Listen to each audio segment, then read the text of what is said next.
The facts paint a disturbing picture. We've known for decades that marijuana is a less dangerous drug than alcohol or tobacco. The mayor agrees with that. Yet in 2010, law enforcement officers made about 5,400 marijuana arrests in D.C., nearly 15 every day. D.C. had a higher marijuana arrest rate than any state and higher than such major cities as Los Angeles, Miami, Dallas, or Philadelphia. Marijuana arrests accounted for nearly half of all drug arrests in the district. And of these thousands of arrests, a staggering 91% were of black people, despite the fact that blacks are about half the population of D.C. and use marijuana at about the same rate as others. Even more alarming and surprising when we discovered it this summer, this racial disparity has grown substantially over the past decade.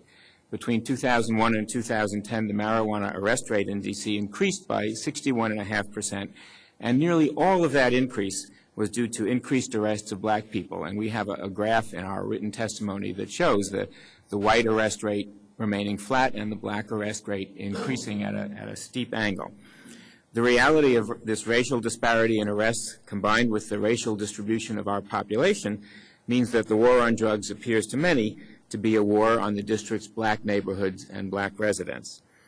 And as you've observed and others have observed, an arrest, much less a conviction, has a severe impact on a person's life. You've mentioned housing and education and employment, and I'll just add that an encounter with the criminal justice system, even if it doesn't end in a conviction, often poses a severe financial burden on the individual and on the individual's family.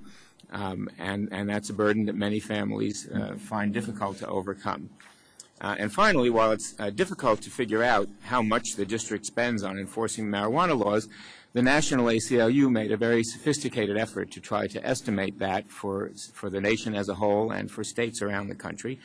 And the best estimate they could come up with was that the district spends more than $25 million every year on marijuana enforcement. That's a mid-range figure between a low estimate of $9 million and a high estimate of about $43 million.